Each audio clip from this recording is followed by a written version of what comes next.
오늘 말씀의 제목입니다. 한번 따라해 보실까요? 교회를 무너뜨리는 율법주의. 갈라디아서의 배경은 우리가 잘 아는 것처럼 사도 바울이 갈라디아 교회에 보낸 편지의 내용입니다. 사도 바울이 갈라디아 교회에 편지를 보낸 목적은 너무나도 분명했습니다. 당시에 갈라디아 교회 안에 커다란 문제가 있었기 때문입니다.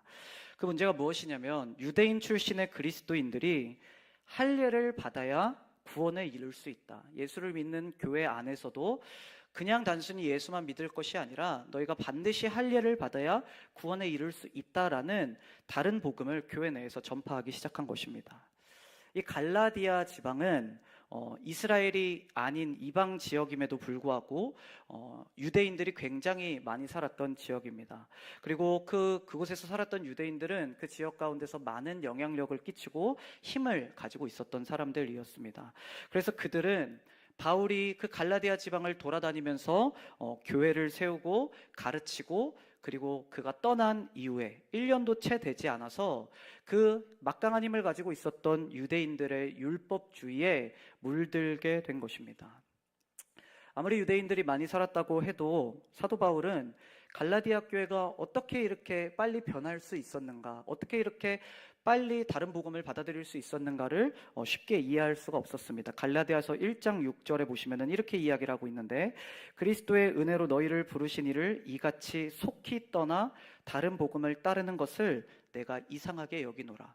사도 바울이 편지를 쓰면서 어떻게 너희가 그토록 빠르게 내가 가르쳐준 복음이 아니라 오직 믿음으로 구원받는다는 그 복음이 아니라 다른 율법으로 할례로 구원을 받는다라는 이야기를 너희가 그렇게 빨리 받아들일 수가 있느냐, 그것을 사도 바울이 쉽게 이해하지 못했던 것이지요.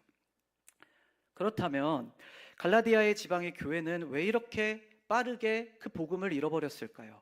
왜 이렇게 빠르게 그들은 흔들렸을까요? 고민을 해봤습니다.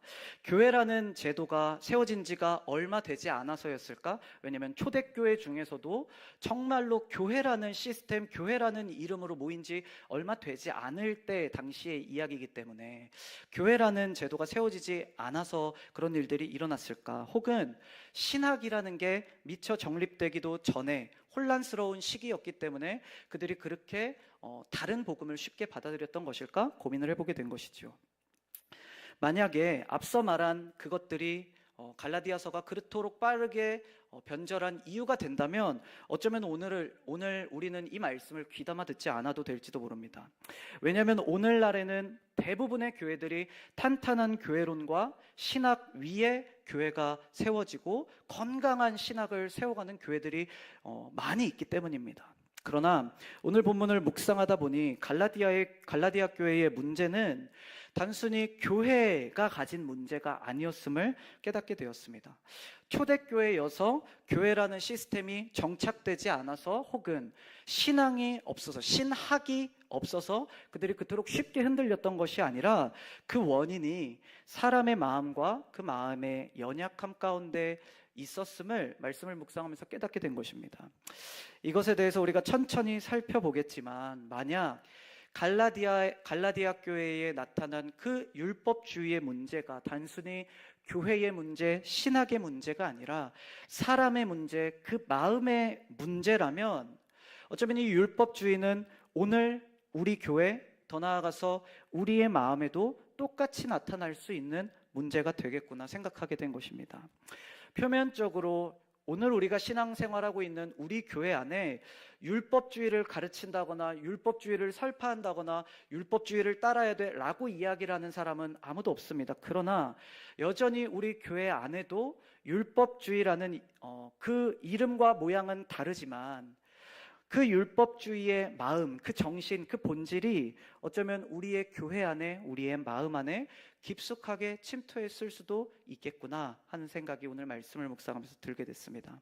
그래서 오늘 우리가 이 편지를 같이 살펴보고 그곳에 담긴 사도 바울의 마음을 우리가 같이 살펴볼 텐데, 오늘 말씀을 들 때 단순히 옛날 옛적에 있었던 다른 교회의 이야기, 갈라디아라는 이름도 어려운 교회의 이야기, 그 교회에 도대체 무슨 문제가 있었나 한번 봐보자 라는 마음으로 우리가 이 말씀을 듣는 것이 아니라 오늘날 우리 교회 가운데, 오늘날 우리의 생각과 내 마음 가운데 아주 교묘하게 스며든 율법주의의 모습이 어떤 모습이 있나를 우리가 같이 살펴보며 어떻게 반응해야 하며 어떻게 우리가 그 율법주의 앞에서 다루고 살아가야 할지 오늘 사도 바울의 가르침을 따라서 같이 살펴보고자 하는 것입니다.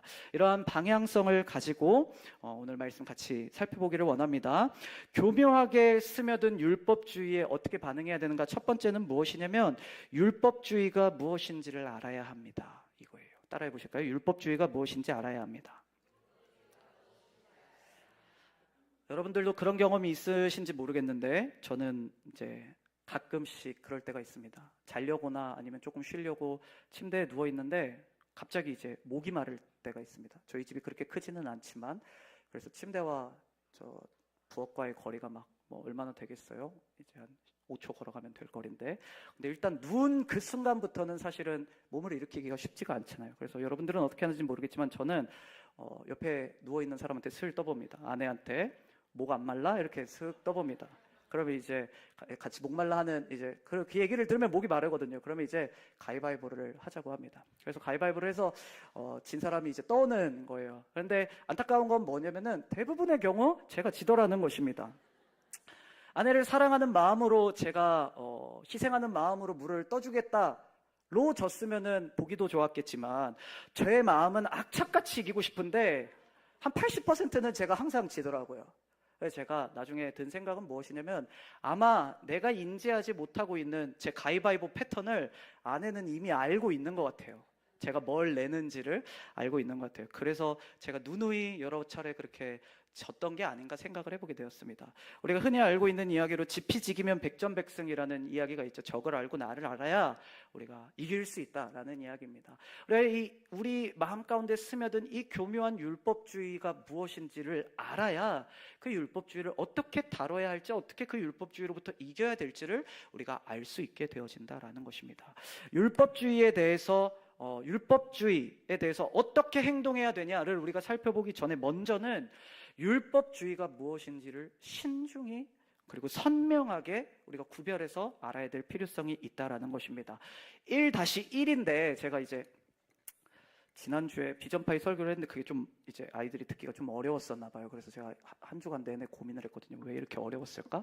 제 머릿속에는 나름대로의 이 구조가 있는데 그거를 이렇게 자연스럽게 설명을 제가 잘 못한 것 같아요. 그래서 제가 하나 생각을 한 게 그 구조를 좀 같이 이야기를 해줘야겠다라는 쓸데없는 소리입니다. 그래서 1 대지 율법주의가 뭔지를 알아야 됩니다. 1-1입니다. 아마 이제 한 대지당 2개씩 정도가 있는데 1-1 뭐냐면 율법과 율법주의예요. 율법과 율법주의. 자, 율법주의가 뭔지를 알아가는 과정 가운데 율법과 율법주의를 비교해보고자 하는 것입니다. 오늘 바울은 할례를 중심으로 율법주의에 대해서 이야기를 합니다. 그래서 우리가 율법주의에 대해 살펴보기 전에 할례에 대해서 알아보고자 하는 거예요. 할례가 무엇인지는 잘 아시리라 생각이 됩니다.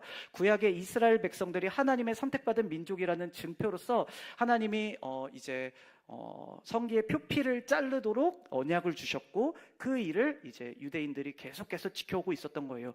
앞서 이야기를 했던 것처럼 갈라디아 교회에 있었던 문제도 이와 같았습니다.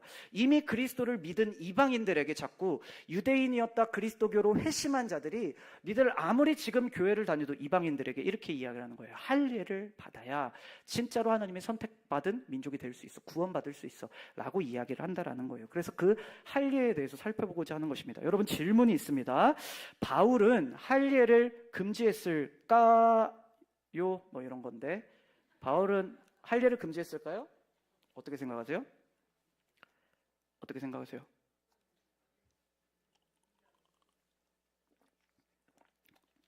준영 간사님 목소리가 제일 선명하게 들리는데 그렇지가 않습니다. 아니오라고 대답해 주셨는데 어떻게 할 수 있습니까? 바울은 할례를 금지하지 않았다라는 거예요. 본인이 유대인으로서 본인도 할례 받은 자였지만 그거는 어차피 그리스도를 믿기 전에 일어났던 일이니까 그거는 근거가 될 수 없겠지만 그리스도를 믿고 난 이후에도 바울은 아들처럼 아끼는 디모데라는 사람을 향해서 할례 받을 것을 권면하는 내용이 성경에 나와요. 왜 할례 받을 것을 권면하냐면 그가 유대인들을 대상으로 사역을 해야 되는데 디모데는 이방인이었거든요. 그래서 그도 유대인들에게 복음을 전하는 사역을 할 때 좀 더 유익하고 수월하도록 너도 할례를 너가 받으면은 좀 더 복음을 전하는 일을 더 쉽게 할 수 있을 거다라는 이야기가 성경에서 나오는 것을 보면 바울은 할례라는 행위 자체를 금지하는 사람은 아니었다라는 거예요. 우리가 알 수 있는 것은 무엇이냐면 할례를 하냐 하지 않느냐는 이 바울에게 그렇게 중요한 문제는 아니었다라는 것입니다. 그런데 왜 바울은 갈라디아서를 쭉 보시면은 굉장히 다급하고 분노한 글씨체로 바울이 편지를 쓰는 것을 알 수가 있는데 왜 그럼 바울은 이토록 분노하여서 갈라디아 교회에 편지를 썼을까? 다른 목적은 없거든요.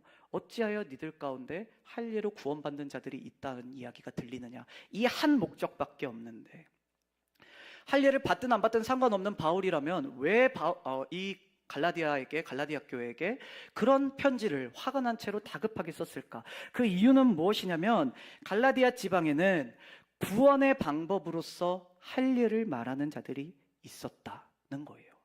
그래서 잘못된 구원론에 흔들리고 있었다라는 거예요. 바울은 이 부분에 대해서 분노하고 이 부분에 대해서 걱정하고 있었다라는 것입니다. 할례는 상관이 없어요. 받든 받지 않든 그 행위 자체는 바울의 관심이 아닙니다. 그러나 할례로서 구원을 받을 수 있다라는 가르침이 갈라디아 교회에게 퍼져나가는 건 그거는 바울이 참을 수가 없었다라는 거예요. 이처럼 바울은 할례와 율법의 문제를 민감하게 구별하여서 이해를 하고 있다라는 거예요. 엄연히 다른 것으로 구별해서 바울은 이해하고 있다는 거예요. 우리 또한 이 율법주의의 문제를 바라볼 때 율법과 율법주의를 선명하게 구별해서 우리가 이해할 수 있어야 된다라는 것입니다. 율법은 말 그대로 행위 자체를 의미합니다. 그러나 율법주의는 율법으로 말미암아서 구원받고자 하는 믿음을 가리킨다라는 거예요.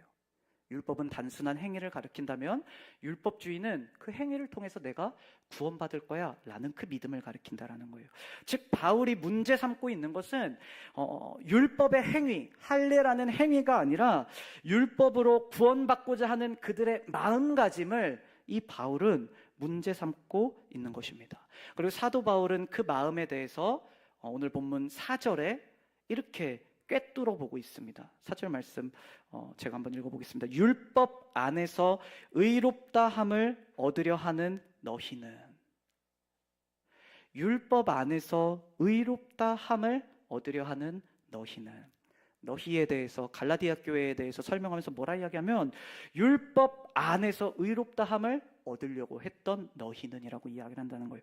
그들이 할례에 율법에 매달리고 의지했던 이유는 뭐냐면 그를 통하여 나 스스로 의로운 사람이야 이 마음을 얻고자 했기 때문이다라는 거예요. 그래서 사도 바울은 할례나 비할례자나 중요하지 않다라고 말했음에도 불구하고 그들에게 분노하는 마음으로 편지를 쓴 까닭은 그들이 예수 그리스도의 은혜, 그를 향한 믿음을 저버리고 나 스스로 의롭다 하는 일, 그 종노릇에 다시 돌아가고자 하는 모습들이 그들 가운데 있었기 때문에 사도 바울은 그들에게 편지를 쓰기 시작했다라는 것입니다. 여러분, 이 시대에 우리 교회에 우리의 마음에 들어온 율법주의는 어떠한 사상이나 철학이나 어떠한 태도나 가치나 행위의 문제가 아니다라는 거예요. 우리 안에 들어온 율법주의의 문제는 뭐에 대한 문제냐면 온전히 우리의 마음에서 일어나는 우리의 마음의 문제라는 거예요. 그들이 부족한 교회고, 갈라디아 교회가 부족한 교회고 문제 많은 교회여서 그토록 빠르게 복음을 잃어버리고 율법주의에 빠지게 된 것이 아니라 그들은 무려 사도 바울이 직접 가르쳤던 교회들이었습니다. 직접 세웠던 교회들이었습니다. 그럼에도 불구하고 그 건강했던 교회들이 율법주의로 빠지게 됐던 이유는, 무너지게 됐던 이유는 이 율법주의의 본질이 어떠한 행위나 태도가 아니라 우리의 마음, 인간의 마음과 뗄래야 뗄 수 없는 그 치명적인 매력이 그 율법주의 안에 담겨져 있기 때문이에요. 우리가 구약의 이야기들을 잘 알고 있지만 창세기에서부터 신약 맨 마지막에 이르기까지 대부분의 죄악이 그 마음, 스스로 의롭게 되고자 하는 그 마음 때문에 범죄함이 일어났던 것을 우리가 알 수 있습니다. 아담과 하와이의 이야기도 그렇고 내가 하나님처럼 선악을 아는 자가 되기를 원하는 그 마음으로 선악과를 따먹은 것도 그렇고, 신약에 이르러서 예수님 시대에 그를 죽였던 대제사장들과 바리새인들에 이르기까지 나 스스로가 하는 행위가 나를 더 의롭게 하는 거야, 나 스스로가 나를 더 경건한 사람이 되게 하는 거야 라는 그 생각과 욕심이 구약성경 전체, 신약성경 전체에 이르렀고, 그 유구한 역사가 오늘에 이르기까지 여전히 스스로 의롭게 되려는 그 마음이 여전히 우리의 마음 가운데 남아서 대를 이어왔다라는 것입니다. 그리고 그 마음이 오늘날을 살아가는 우리의 마음 가운데도 남아있더라는 거예요. 여전히 교묘하고 치열하게 복음으로부터 우리를 끊어놓기 위해서 율법주의라는 이름으로 남아있진 않지만 우리의 마음 가운데 스스로 의롭게 하고자 하는 마음이 여전히 그 사탄의 계략이 남아있더라라는 것입니다. 앞서 말한 것처럼 교회 내에 율법주의를 신봉하고 율법주의를 믿는다라고 고백하는 사람은 아무도 없습니다. 그런데 나도 모르는 사이 스스로를 의롭게 하고자 무엇인가를 하고 있는 사람은 있더라는 거예요. 나 스스로를 의롭게 하고자 사역의 자리에 있는 사람이 있더라는 거예요. 나 스스로를 의롭게 하고자 예배하는 자리 가운데 나온 사람이 있더라는 거예요. 표현이 나 스스로를 의롭게 하고자라는 표현이지만 내가 보다 더 경건한 사람이 되기 위해서, 내가 보다 더 영적인 사람이 되기 위해서 무엇인가를 하는 사람들은 우리 가운데도 있더라는 것입니다. 1-2입니다. 그러나 이 율법주의의 문제는 무엇입니까? 5장 3절에 보면은 이렇게 이야기를 합니다. 뭐라고 이야기를 하냐면, 내가 할례를 받는 각 사람에게 다시 증언하노니 그는 율법 전체를 행할 의무를 가진지라. 무슨 얘기냐면, 할례로 구원받고자 한다면 할례뿐만 아니라 모든 율법에 만족스러운 사람이 되어야지만 구원을 받을 것이다라는 거예요.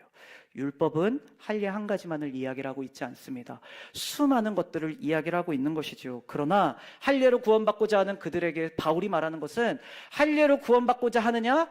그래, 잘했다. 그러면 네가 모든 율법에 순종해야 넌 율법으로 구원받을 수 있을 거야 라고 이야기를 한다는 거예요. 여러분, 그러나 우리가 잘 알다시피 하나님의 율법을 전부를 지킬 수 있는 사람은 우리 가운데, 전 인류 가운데 예수님을 제외하면 한 사람도 없을 것입니다. 왜요? 우리 주일학교 때 이 찬양 많이 불렀을 텐데, 미움 다툼 시기 질투 버리고 우리 서로 사랑해. 몇십 년을 불러왔는데 여전히 우리는 그것을 못해요. 미움 다툼 시기 질투를 여전히 버리지를 못해요. 여전히 지키고 있지를 못해요. 5장 1절에 보시면 이렇게 이야기를 합니다. 그리스도께서 그런 우리를 자유롭게 하려고 자유를 주셨으니. 무슨 얘기입니까? 예수님은 우리를 그 율법으로부터 자유롭게 하셨습니다. 그 말이 무슨 얘기냐? 자유란 스스로 의롭게 되어지려는 우리의 노력과 스스로 의롭게 되어지려는 우리의 열심과 그에 따라오는 실패와 좌절에서부터의 해방을 예수님께서 우리에게 주셨다라는 거예요. 우리는 더 이상 스스로 의롭게 되려고 노력하다, 나는 역시 안 돼, 나는 역시 온전한 성도가 될 수는 없어, 그런 경우 참 많이 있는데, 그 실패와 좌절감 가운데 머물러 있지 않아도 됨을 말하고 있는 거예요. 예수님께서 우리에게 주신 자유는 그 자유를 이야기를 한다는 것입니다. 율법으로는 이룰 수 없는 구원의 길을 믿음이라는 새로운 길로, 예수님을 믿으면 내가 너를 구원해 주겠다, 이 믿음이라는 새로운 길로 우리에게 은혜로 베풀어 주신 것입니다.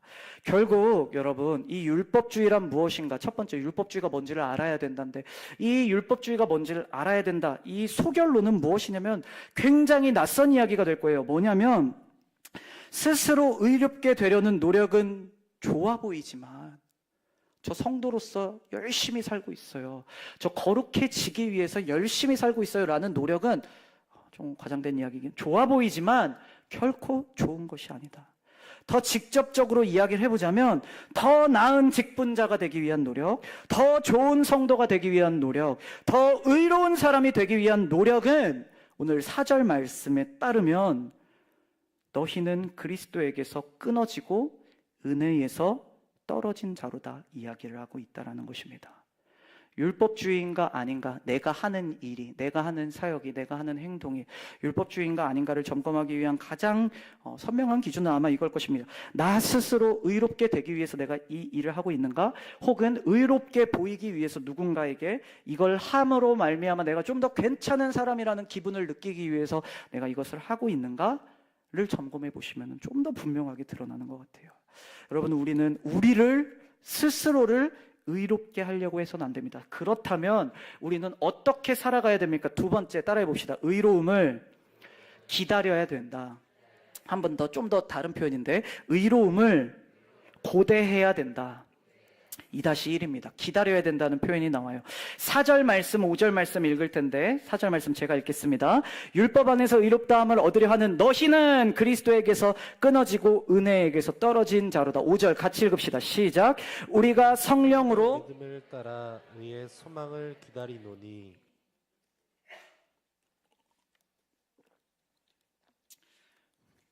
4절에서 율법 안에 의롭다 함을 얻으려 하는 너희라는 개념과 대비되는 개념으로 사도 바울은 5절에 우리에 대해서 이야기를 꺼냅니다. 대비가 되는 개념인데, 그리고 그 우리를 가리켜서 이렇게 설명을 하는데 따라해 보실까요? 기다리는 사람이라고 이 우리를 설명하고 있다라는 거예요. 5절이, 그죠? 우리가 성령으로 믿음을 따라 의의 소망을 기다리노니. 4절에 할례를 받은 너희는 그리스도에게서 끊어지고 은혜에서 떨어진 사람이다라고 말하고 난 뒤에 5절을 들어가는데, 원어에서 나오는 단어인데 번역에서 생략된 단어가 있어요. 어떤 단어냐면 그러나라는 단어가 생략돼 있어요. 그러니까 4절과 5절이 이어지는 문장이라는 거예요. 너희는, 할례를 의지하는 너희는 그리스도의 은혜에서 끊어진 자지만 그러나 우리는 의롭게 되심을, 의의 소망은 기다리는 사람이다 라고 이야기를 하고 있다는 것입니다. 스스로 의로워지고자 하는 이 율법주의의 반대는 의로움을 기다리는 사람이라는 거예요. 이해가 되시죠? 율법주의의 반대는 겸손한 사람, 그런 게 아니라 스스로 의롭게 되려는 사람의 반대는 의롭게 하심을 기다리는 사람이라는 겁니다. 다시 말하면 의로움은 우리가 이뤄가야 할 대상이 되어서는 안 된다라는 거예요. 우리가 우리 스스로를 의롭게 하려고 해서는 안 되며, 오늘 5절의 말씀처럼 성령으로 믿음을 따라서 의롭게 될 것을 우리는 기다려야 된다라는 거예요. 5절에서 말하는 의는 우리가 예수님을 처음 만났을 때 이신칭이라고 표현하는, 우리를 죄 많은 우리를 너 의롭다 칭해시는 그 의가 아니라 온전히 의로워진 삶. 여전히 우리는 의롭다 칭함을 받았지만 죄 가운데 거하고 있지만 그 성화의 과정 끝에 우리 육체가 모든 연약함으로부터 벗어던지고 온전히 의로워진 그 삶을 오늘 5절이 말하고 있는 의고, 사도 바울이 기다리고 있는 의라는 거예요. 그 의로움이라는 거예요. 그렇다면 여러분, 기다린다라는 의미가 무엇인가? 2-2입니다. 기다림의 의미가 무엇인가? 때로는 이 기다림이라는 표현이 조금 수동적으로 느껴질지도 모르겠습니다. 아무것도 하지 않은 채 의롭게 해주시기만을 그냥 기다려야 된다는 말인가? 라는 마음도 우리 가운데 들지도 모르겠어요. 그러나 오늘 본문에 사용되어지고 있는 이 기다린다라는 원어의 의미는, 원어는 아페크 데코마이 이렇게 읽는데 세 단어가 합쳐진 거예요. 어떤 단어들이 합쳐졌냐면, 다 설명을 할 수 없지만 완성, 무엇으로부터 받다. 그러니까 무슨 얘기냐면 무엇으로부터 그것을 받아서 완성되기를 간절히 기다리고 있는 단어라는 거예요.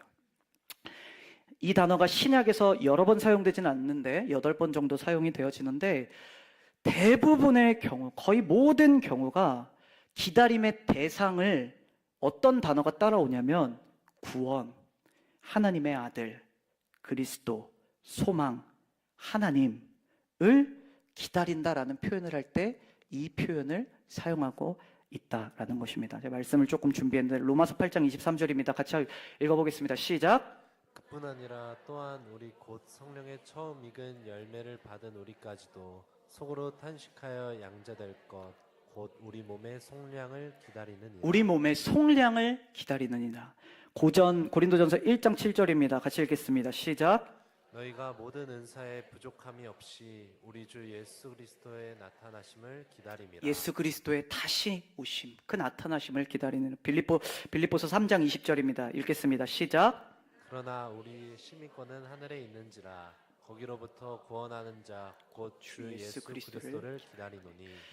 여러분, 기다린다라는 이 표현은 단순히 우리가 입술로만 기다린다라고 말하고 대충 딴짓하고 유튜브 보고 있다가 아니면 뭐 내가 하고 싶은 거 하고 있다가 내 바쁜 거 먼저 처리하고 있다가 그렇게 시간을 흘려보내고 있는 것을 이야기하는 단어가 아니라는 거예요. 이 기다린다라는 단어는 모든 쓰임이 열렬한 기다림으로 완성까지 주어진 시간을 채워가고 있는 타임슐랭의 모습을 나타내고 있는 것입니다. 단순히 시간을 흘려보내고 있는 게 아니에요. 그냥 딴짓하면서 시간을 때우면서 기다린다라고 말하는 게 아니에요. 내게 주어진, 완성까지 주어진 그 시간을 열렬한 간절한 마음으로 채워갈 때에 이 기다린다라는 표현을 사용한다라는 거예요. 여러분, 그러면 우리가 첫 번째 대지와 두 번째 대지를 합쳐놓으면 아마 이렇게 될 것입니다. 스스로 의로워지고 싶어 하지는 않으면서 의로워지는 것을 열렬히 갈망하는 것. 아마 1, 2번 대지를 합쳐놓으면 스스로 의로워지지는 않으면서 그 의로워지는 것을 열심히 갈망하는 것이 될 거예요. 굉장히 어려운 일처럼 느껴집니다. 왜 메타인지에 대한 이야기를 할 때 코끼리를 생각하지 마세요라고 이야기를 하면 지금 여러분들 머릿속에 뭐가 떠오르세요? 코끼리가 떠오르는 것처럼 스스로 의로워지지는 마십시오. 그러나 의로움을 갈망하십시오. 열렬히 사모하십시오. 그 기다림으로 여러분들의 시간을 채우고 삶을 채우십시오. 라는 이야기가 굉장히 어렵게 느껴진다는 거예요. 그런데 여러분이 이 이야기를 쉽게 적용할 수 있는 방법이 한 가지가 있다면 스스로라는 단어가 있는 자리에 주님을 넣으면 쉬워지더라는 거예요. 갈망하십시오. 의롭게 되기를 간절히 소원하십시오. 그러나 그 일을 나 스스로 이루려고 하는 것이 아니라 주님으로부터 의롭게 되어짐을 간절히 바라며 나아가는 삶이 저와 여러분들의 삶이 되어야 된다라는 것입니다. 우리가 의로워지기 위해서 예배하는 자리에 나오는 것 멈춰야 됩니다. 그러나 의로워지기 위해 하나님의 도우심을 구합니다. 지난 금요일에도 이야기를 했지만 담임 목사님 말씀해 주신 내용처럼 이 신칭이 믿음으로 의로워지는 것이 아니라 믿음으로 의로워질 수 있는 약속을 주신 그 은혜로 우리가 의로워지는 것인 것처럼 예배드리는 내 행위가 나를 의롭게 하는 것이 아니라 예배할 때 만나는 그 하나님이 우리를 의롭게 해주시는 하나님이시기 때문입니다. 그래서 그 하나님을 기다리는 거예요. 고대하는 거예요. 그냥 말로만 하나님 저 기다려요, 다시 오시는 거 기다려요 하고 내 인생 바쁜 일들 열심히 하면서 살아가는 것이 아니라 의로워지기를 간절히 기다림으로 채워가는 그런 인생 저와 여러분 되기를 주님의 이름으로 축복합니다. 마지막 세 번째입니다. 기다림은 그럼 무엇인가? 그렇다면 우리는 은혜 속에서 의로움을 열렬히 기다리기만 하면서 살아가면 되는가? 기다리기만 하면 되는가? 바울은 기다려라 라고 그렇게 추상적으로만 말하고 이 이야기를 맺지 않았다라는 거예요. 구체적으로 무엇이 의롭게 하심을 기다리는 삶인지 고대하는 삶인지를 그 뒷부분에 이어서 이야기를 하고 있습니다. 5절과 6절인데 5절 제가 읽겠습니다. 우리가 성령으로 믿음을 따라 의의 소망을 기다리노니. 우리가 기다리는데 6절 같이 읽읍시다. 시작. 그리스도 예수 안에서는 할례나 무할례나 효력이 없으되 사랑으로서 역사하는 믿음뿐이니라. 따라해 봅시다. 사랑으로서 역사하는 믿음. 할례나 무할례냐 그게 아니고 기다리는 우리에게 나타나는 모습은 단 한 가지인데 사랑으로서 역사하는 믿음이라는 거예요. 여러분, 이 말은 잘 보시면 믿음만으로 되는 게 아닙니다.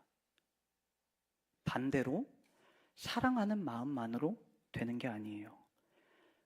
사랑으로서 역사하는, 사랑으로서 드러나는, 세번역 성경에는 믿음이 사랑을 통하여 일하도록 하라. 그냥 나 믿음이 있어요 하고 살아가는 인생이 아니라, 나는 다른 사람들을 사랑해요, 이웃을 사랑해요 하고 살아가는 삶이 아니라, 믿음을 가지고서 그 믿음을 사랑으로 드러내고 일하는 삶을 살아가는 것, 그것이 기다리는 자의 유일한 믿음뿐이니라라고 이야기를 하는데, 유일한 방법임을 이야기를 하고 있다라는 것입니다. 여기서 말하는 사랑은 하나님을 향한 방향이 아닙니다. 이 사랑의 방향은 이웃을 향한 방향입니다. 13절과 14절 말씀에 이렇게 이야기를 합니다. 형제들아, 너희가 자유를 위하여 부르심을 입었으나 그러나 그 자유로 육체의 기회를 삼지 말고 오직 사랑으로 서로 종노릇하라. 14절 같이 읽읍시다. 시작. 법은 내 이웃 사랑하기를 내 자신같이 하라 하신 한 말씀에서 이루어졌나니. 여기서 말하는 사랑은 우리의 공동체와 옆에 앉아 계신 분들과 세상 속에서 만나는 이웃들을 향한 사랑을 의미한다라는 것입니다. 여러분, 근데 재밌는 이야기입니다. 왜냐하면 의롭게 하심을 간절히 기다리는 우리의 삶에 있어야 되는 것, 뜨거운 예배가 아니라, 부르짖는 기도가 아니라 이웃을 향한 사랑이 있어야 된다라는 거예요. 우린 때로는 이렇게 생각할 때가 있습니다. 예수님을 기다리는 사람으로서, 신앙생활 열심히 하는 사람으로서 예배드리는 일, 기도하는 일, 필수적인 일이라고 생각해요. 그런데 그 외는 옵션이라고 생각할 때가 있습니다. 목장 모임, 공동체의 행사, 지난주에 선교주일이든 하면 좋고 안 하면 어쩔 수 없는 그런 것들로 우린 때로는 여기며 나아갈 때가 있어요. 그런데 여러분, 예수님은 뭐라 말씀하시는지 아십니까? 요한복음 15장 12절에 보면 이렇게 이야기를 합니다. 내 계명은 곧 내가 너희를 사랑한 것 같이 너희도 서로 사랑하라 하는 이것이라. 16절 17절에도 이렇게 이야기를 합니다. 우리 금요일 날 살펴봤던 말씀이죠. 너희가 나를 택한 것이 아니요 내가 너희를 택하여 세웠나니 이는 너희로 가서 열매를 맺게 하고 또 너희 열매가 항상 있게 하여 내 이름으로 아버지께 무엇을 구하든지 다 받게 하려 함이라. 그리고 그 다음에 내가 이것을 너희에게 이야기를 하는 이유가 뭔 줄 아니? 너희가 서로 사랑하게 하려 함이야. 하나님이 나를 택하신 이유, 하나님이 우리의 삶에 열매 맺게 하시는 이유, 하나님이 예수 그리스도의 이름으로 구할 때 응답해 주시는 이유, 내가 이것을 너희에게 명함은 너희로 하여금 서로 사랑하게 하려 함이라. 공동체는 결코 옵션이 아니라는 거예요. 하나님은, 예수님은 십자가에서 죽으심으로 교회를 세우셨습니다. 이방인과 유대인 사이에 막힌 담을 허무셨습니다. 단순히 저와 여러분 한 사람을 구원하기 위해서 십자가 주신 것이 아니라 공동체를 바르게 세우기 위해서 예수님은 십자가에서 죽어주셨다라는 거예요. 사랑으로서 역사하는 믿음은 결국 무엇입니까? 예수님 아니면 절대 사랑할 수 없는 그 사람. 떠오르는 사람이 있으시죠? 그 사람. 예수님 아니면 절대 사랑할 수 없는 그 사람. 믿음이 없으면 절대 사랑할 수 없는 그 사람을, 예수님을 믿음으로 그를 사랑하며 나아가는 것이 진짜로 예수님 나를 의롭게 하여 주시기를 기다립니다 라고 고백하는 사람의 모습이다라는 거예요. 이렇게 말씀을 묵상하고 나니까 사도 바울은 단순히 구원론의 문제로, 신학이 흐트러졌다라는 문제로 갈라디아 교회를 향해서 그 간절한 마음을 가지고 편지를 쓴 것이 아니구나.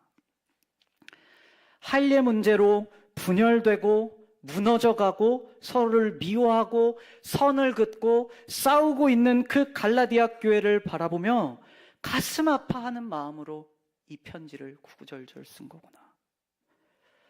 여러분, 교회에 신학이 무너져 가는 것만큼 하나님께서 가슴 아파하고 계신 것은 무엇이냐면 사랑이 무너지고 관계가 틀어지고 서로가 서로를 용서하지 못하고 서로에게 아픔을 주고 아파하고 있는 모습을 하나님께서는 신학이 무너지는 것만큼 구원론이 무너져 가는 것만큼 가슴 아파하신다라는 거예요. 저도 이 말씀을 묵상하기 시작했을 때는 공동체의 이야기로 이 말씀이 끝날 거라고 생각하지 않았어요. 흐름이 율법이 아니고 기다림, 은혜를 기다리는 거구나. 기다림을 사모해야겠구나. 예배드려야겠구나. 기도해야겠구나. 얼마나 자연스럽습니까? 그런데 사도 바울은 그 흐름 그대로 가지 않고 우리는 기다리노니 이야기를 한 후에 사랑으로서 역사하는 믿음이 우리 가운데 있음을 증언하고 있다는 겁니다. 이 뒷부분에 나오는 이야기가 이런 이야기예요. 우리가 잘 아는 이야기죠. 16절부터 나오는 이야기. 성령을 따라 행하라 그리하면 육체의 욕심을 이루지 아니라 육체의 소욕은 성령을 거스르고 하면서 쭉 나오는 이야기. 육체의 일은 분명하니 19절인데 음행과 더러운 것과 호색과 우상숭배와 주술과 원수 맺는 것과 분쟁과 시기와 분쟁과 당짓는 것과 분열함과 이단과 막 쭉 나오고 그 뒤에는 우리가 더 잘 알고 있는 말씀이 나옵니다. 22절 오직 성령의 열매는 사랑과 희락과 화평과 오래 참음과 자비와 양선과 충성과 온유와 절제니 이 같은 것을 금지할 법이 없느니라. 그런데 이 모든 성령의 열매는 자세히 살펴보면 관계 속에서 드러나는 것들이라는 거예요. 우리가 우리 사이의 관계 속에서 오래 참음은요 여러분 잘 맞는 사람에게 필요하지 않아요. 내가 친하게 지내는 그 집사님, 내가 친하게 지내는 그 권사님에게 필요하지가 않아요. 오래 참음은 내가 나와는 다르다라고 생각했던 그 사람과 나와의 관계에 필요한 거예요. 할례 문제로 저 사람은 나와 다르다라고 생각했던 그들에게 필요한 것이 오래 참음이에요. 인내와 화평과 자비와 양선과 충성 다 마찬가지입니다.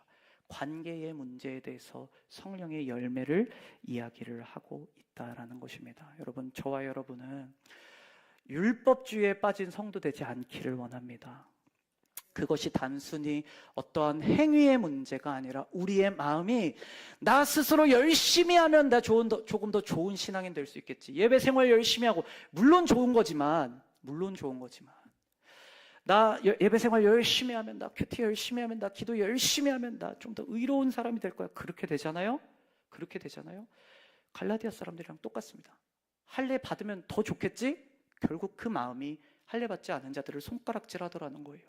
그런 마음으로 우리가 새벽 예배를 나오고 그런 마음으로 우리가 큐티를 하고 말씀 묵상을 하고 예배하는 자리에 나오면 어느 순간부터 우리의 손가락이 쟤는 왜 큐티하지 않아? 쟤는 왜 새벽 예배 나오지 않아? 쟤는 왜 예배 드리지 않아? 손가락질 하더라는 거예요. 왜요? 나 스스로 의롭게 되려고 하고 있기 때문이에요. 앞에 나오는 육신의 일, 육체의 일이라고 이야기를 하는 것들이 다 그런 일들이라는 것입니다. 여전히 우리 가운데 율법주의는 교묘하게 우리의 마음을 유혹하고자 합니다. 창세기도 그랬고 예수님 시대 때도 그랬고 오늘날에도 마찬가지로 자꾸 우리의 마음을 향해서 속삭여요. 네 노력으로 네가 더 열심히 하면 좋은 성도 될 수 있어. 그때 여러분 우리는 그 교묘한 속삭임을 선명히 구별해낼 수 있는 은혜가 우리 가운데 있기를 소원합니다. 구별해낸 이후에 우리는 이렇게 반응하는 것이죠. 하나님 앞에 나아가 간절히 기다립니다. 우리를 의롭게 하시는 이는 하나님밖에 없습니다. 나를 더 좋은 성도 되게 하시는 이는 주님밖에 없습니다. 여러분 우리 할 수 없잖아요. 나를 온전한 성도 되게 하시는 이는, 온전한 의를 이루게 하시는 이는, 그 소망은 오직 예수 그리스도밖에 없습니다. 주님, 그 주님을 기다립니다. 그 주님을 갈망합니다. 고대함으로 내 삶을 채워나가기를 원합니다. 그게 우리의 모습 되기를 원합니다. 그러면서 그 고대하는 우리의 삶 가운데 드러나야 되는 모습이 오늘 이야기를 하고 있는 사랑으로서 역사하는 믿음, 이라는 거예요. 믿음이 있다 이야기를 하지만 여전히 사랑하지 못하고 있는 지체들이 있다면 어쩌면 사랑으로서 역사하는 믿음은 경험하지 못한 채 살아가는 걸지도 모르겠어요. 우리 이 시간에 주신 말씀 붙잡고 같이 기도하고 말씀 마치려고 합니다.